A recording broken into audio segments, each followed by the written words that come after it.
पहले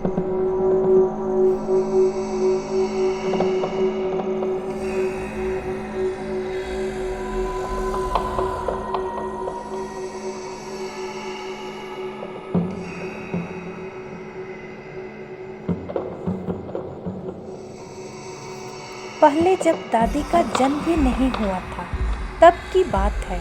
हमारे गांव में एक पहलवान था जो अपनी कुश्ती के लिए बहुत प्रसिद्ध था। पहलवान का नाम बेचन दास था।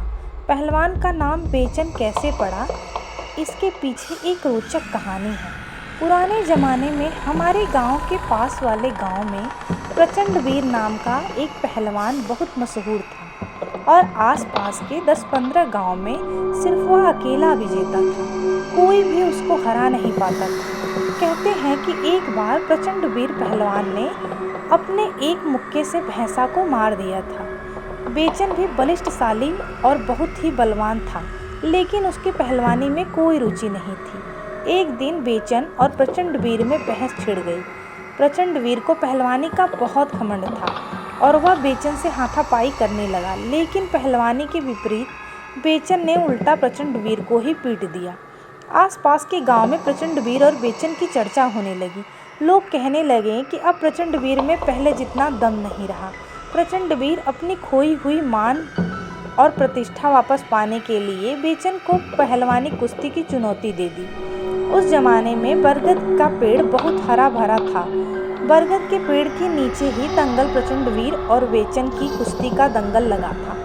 लोग दूर दूर से कुश्ती देखने के लिए आए थे। लोग बताते हैं कि उस दिन प्रचंड वीर और बेचन दोनों अंधाधुंध लड़े।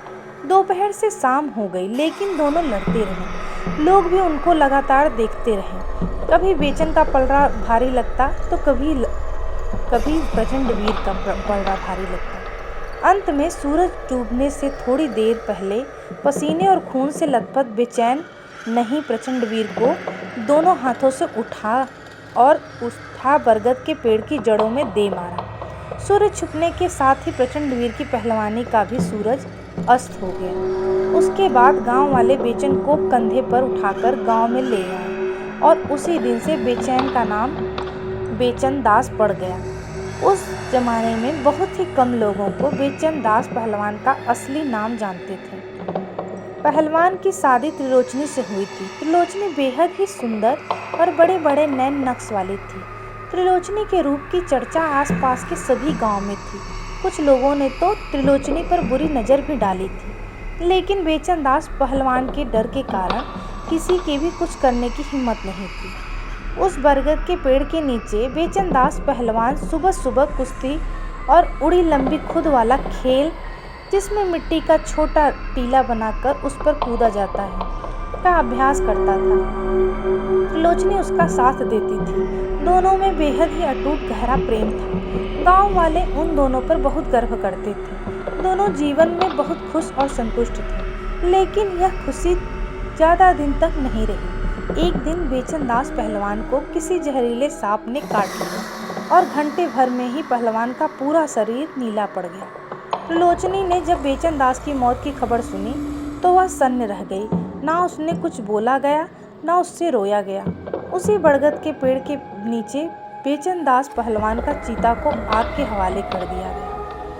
पहलवान के मरने के बाद लोगों को खुली छूट मिल गई, सांत्वना देने के बहाने त्रिलोचनी को लुभाने की। कुछ लोगों ने तो त्रिलोचनी को लुभाने के लिए बहुत प्रलोभन दिया, लेकिन त्रिलोचनी ने सबको करारा जवाब दिया। कई लोगों को तो सभी गांव वालों के सामने बेइज्जत भी किया। बेचन दास पहलवान के मरने के बाद भी वह उसी की थी जितना जिंदा रहने पर थी। लगभग 2 महीने बाद पता चला कि त्रिलोचनी गर्भवती है। सभी लोगों को त्रिलोचनी के चरित्र पर शंका होने लगी और इस शंका का फायदा उन लोगों ने उठाया जिनको त्रिलोचनी ने सरेआम बेइज्जत किया था। उन लोगों ने खबर फैला दी यह त्रिलोचनी का नाजायज बच्चा है। गांव पंचायत बैठाई गई। त्रिलोचनी ने गांव वालों को कोई सफाई नहीं दी, सिर्फ इतना कहा कि यह बच्चा पहलवान का ही है। लेकिन पंचायत के लोगों ने त्रिलोचनी पर भरोसा नहीं किया और गांव से बाहर कर दिया। त्रिलोचनी को पंचायत के निर्णय से कोई फर्क नहीं पड़ा, क्योंकि पहलवान की मौत के बाद त्रिलोचनी को किस गांव से कोई लगाव नहीं था। गांव से निकले जाने के बाद त्रिलोचनी ने उसी बरगद के पेड़ के नीचे एक छोटी झोपड़ी बना ली। वैसे भी पहलवान की मरने के दुख में उसको खाना पीना कम कर दिया था। कुम्हलाकर उसका पूरा शरीर मात्र हड्डी का ढांचा ही रह गया था। कुछ ही महीनों में उसकी उम्र 20 साल बढ़कर दिखने लगी थी। वह एक बुजुर्ग महिला की तरह बन गई थी। अस्त व्यस्त सफ़ेद साड़ी में, कांति विहीन झुर्रीदार चेहरे, खुले बालों में वह बहुत भयावह दिखती थी। उसका व्यवहार भी बिल्कुल अजीब हो गया था। त्रिलोचनी उस बरगद के पेड़ के नीचे बैठे बैठे खुद से बातें करती थी। वो ये मानने लग गई थी कि उसका पति और पहलवान अब भी जिंदा है और यही बरगद के पेड़ के नीचे कुश्ती और उड़ी का अभ्यास कर रहा है। बस आप थोड़ी और कोशिश करो, आधा हाथ और कूदो, फिर आप सबको पछाड़ दोगे। आज अभ्यास में आपका मन नहीं रहा। जैसी आवाज़ बरगद का पेड़ के पास रात भर सुनी जा सकती थी। कभी कभी त्रिलोचनी रात में उठकर जोर जोर से ताली बजाने ठोकने लगती थी, जैसे पहलवान की कुश्ती पर जीतने में करती थी। गांव वालों ने रोशनी को जीते जी भूत चुड़ैल मान लिया था।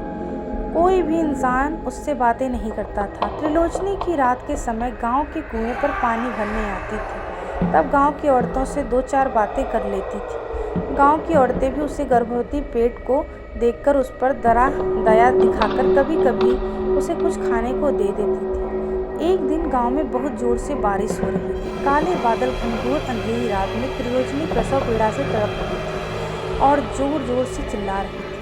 तेरी रात में बिजली की चमक में, काली अंधेरी रात में बिजली की चमक से बरगद के पेड़ के नीचे बनी त्रिलोचनी की झोपड़ी बहुत ही भयावह डरावनी लग रही थी। फिर भी गांव की एक औरत बहुत हिम्मत करके त्रिलोचनी के पास गई। त्रिलोचनी ने मरे हुए बच्चे को जन्म दिया था। उस औरत ने त्रिलोचनी को बताया कि बच्चा जिंदा नहीं है, मर गया है। तो त्रिलोचनी शेरनी की तरह उस औरत पर झपटी, उसके हाथ से अपना मरा हुआ बच्चा छीनते हुए बोली, नहीं, मेरा बच्चा जिंदा है, वह बस अभी सो रहा है। तुम यहाँ से भाग जाओ और मेरे बच्चे को सोने दो। त्रिलोचनी इस तरह इनकी दांतों और आंखें बाहर आ गए थे। नाक और मुंह में खून उतर आया था। काली रात में चमकती बिजली से उसका चेहरा बहुत ही डरावना लग रहा था। वह औरत तुरंत वहाँ से भाग खड़ी हुई। 2 दिन तक त्रिलोचनी को किसी ने भी नहीं देखा। बस बरगद के नीचे से लोरी की आवाज़ आती थी। फिर एक दिन त्रिलोचनी ने जरीदार रंग बिरंगी साड़ी निकाली जो उसने पहलवान से शादी करते समय पहनी थी। त्रिलोचनी ने साड़ी पहनी, सारे गहने पहने और चेहरों पर काजल लगाया और माथे पर ढेर सारा सिंदूर लगाकर कुएं पर पानी भरने आई। गांव की औरतों ने त्रिलोचनी से पूछा कि तुम्हें क्या हो गया है, यह कैसा वेश बनाकर तुमने? एक बुढ़िया ने हुए जगत पर पूछा, अरे काफी, आज नन्ही के बाबा यहाँ आने वाले हैं, वही नन्ही को देखकर बहुत खुश होंगे। नन्ही कौन? नन्ही? अरे काकी, मेरी छोटी बिटिया बहुत बदमाश है, वह पूरा दिन बस रोती ही रहती है, रोती रहती है। अब इसके बाबा आएंगे तब जागेगी। इस पर बुढ़िया कुछ जवाब नहीं दे पाई, बस आंखें फाड़कर त्रिलोचनी को देखती रही। उसी रात त्रिलोचनी ने बरगद के पेड़ के नीचे बने झोपड़े के पास एक छोटा गड्ढा खोदा और अपनी मरी हुई बिटिया को उस गड्ढे में रखकर उसके पास अपने सारे गहने और कपड़े उतार कर रख दिए और गड्ढे को मिट्टी से ढक दिया। इसके बाद त्रिलोचनी ने एक सफ़ेद साड़ी पहनी और दूसरी सफ़ेद साड़ी से झोपड़ी के ऊपर चढ़कर खुद को फांसी लगा दी। कहा जाता है कि किसी भी कि उसे झोपड़ा के पास जाने की हिम्मत नहीं हुई और त्रिलोचनी की लाश गिद्धों ने नोच नोच कर खा डाली। त्रिलोचनी की साड़ी की सफ़ेद भी कई दिनों तक बरगद के पेड़ पर ऐसे लटकती रही। त्रिलोचनी की मौत के साल भर बाद बरगद का पेड़ भी सूख गया था, जिसका वैज्ञानिक कारण बताया जाता है कि बरगद के पेड़ के पास वाली नहर सूख गई थी। हो सकता है पेड़ के सूखने का कारण वह नहर हो। जब गांव में जन्म के समय 1-2 बच्चों की मौत हो गई तो लोग उसको त्रिलोचनी की घटना से जोड़ने लगे। गांव वालों ने तांत्रिक को बुलाकर बरगद के पेड़ के तने पर धागे लपेट दिए और झोपड़ी की जगह छोटा मंदिर बनवा दिया, जहां सिर्फ गर्भवती महिलाएं ही जा सकती थीं और धागा लपेटकर अपने बच्चों की सुरक्षा के लिए आशीर्वाद मांगती थी। मेरे दादाजी ने भी मेरे पिताजी के जन्म से पहले ही वहां जाकर धागा लपेटा था और मेरी माताजी ने भी मेरे लिए भी ऐसा ही किया था। जब मैंने बहुत जिंदगी तब मेरी दादी ने मुझे यह कहानी सुनाई। जिसके बाद मैं कई रातों तक सो नहीं पाया। आंख बंद करते ही बरगद का सूखा पेड़ और त्रिलोचनी की भयावह सूरत सामने आने लगी थी।